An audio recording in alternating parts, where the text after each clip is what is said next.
महाराज जी, आपको वानप्रस्थ धाम की स्थापना का विचार कब और कैसे आया?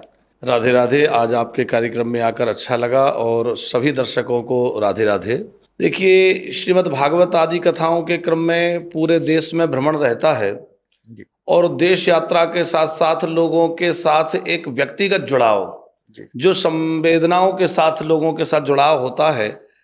तो उस यात्रा में हमने अनुभव किया कि यदि वर्तमान काल में सबसे अधिक उपेक्षित अथवा परेशान कोई है तो वो घर के बुजुर्ग हैं, क्योंकि विश्वव्यापी शिक्षा एवं रोजगार के कारण घरों से पलायन करते हुए संतान, या वैचारिक मतभेद, गैप जनरेशन, जिसके कारण अलग अलग विचार लोगों के हो गए हैं, तो बच्चों का अपने बुजुर्गों के साथ रह पाना या बुजुर्गों को साथ रख पाना बड़ा मुश्किल हो रहा है।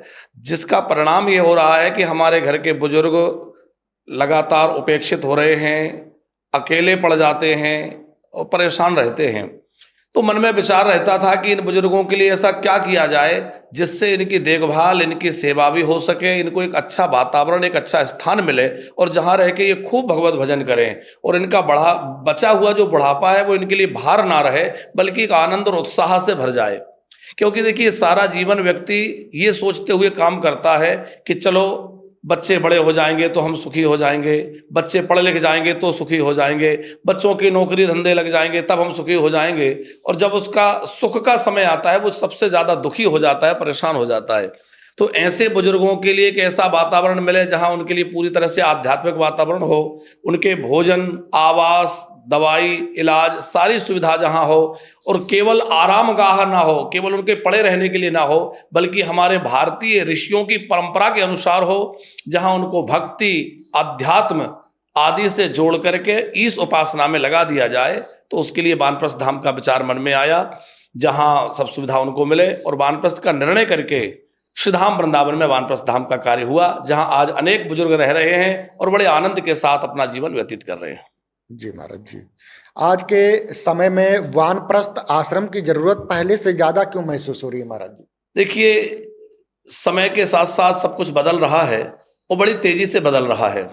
जैसा कि हमने कहा कि आज बच्चे घर में रह नहीं पा रहे हैं, चाहे बिजनेस के कारण, नौकरी के कारण, पढ़ाई के कारण घर से बाहर चले जा रहे हैं, तो घर के बुजुर्ग अकेले पड़ जा रहे हैं।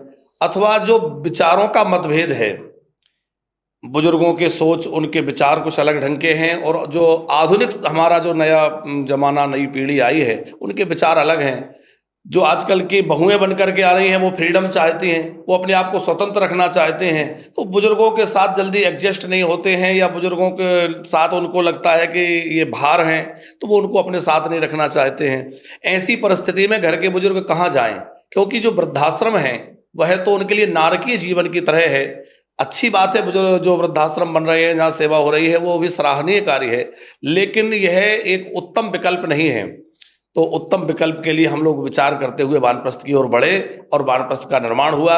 और आज के परिप्रेक्ष्य में वानप्रस्थ की आवश्यकता और अधिक है, क्योंकि ये केवल आज की बात नहीं है। हमारे ऋषि मुनियों ने प्राचीन काल से ही इस बात को रखा है कि एक आयु और अवस्था के बाद व्यक्ति जब अपने व्यावहारिक जिम्मेवारियों से मुक्त हो जाए, जब अपने पारिवारिक दायित्वों से मुक्त हो जाए, और जब उसको लगे कि अब जीवन के व्यावहारिक कार्य संपन्न हो गए हैं, तो किसी एकांत में, किसी वन में, तीर्थ में, धाम में रह करके उसको भजन करते हुए अपना बुढ़ापा भगवत भक्ति में समर्पित कर देना चाहिए।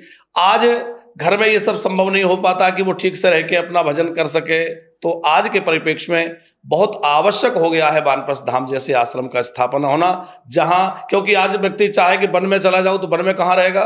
वन में तो कोई ऐसी व्यवस्था रहने की नहीं है। वो चाहे कि मैं किसी तीर्थ में चला जाऊं तो कहाँ रहे, पर उसके लिए रहने की अनुकूल व्यवस्था चाहिए।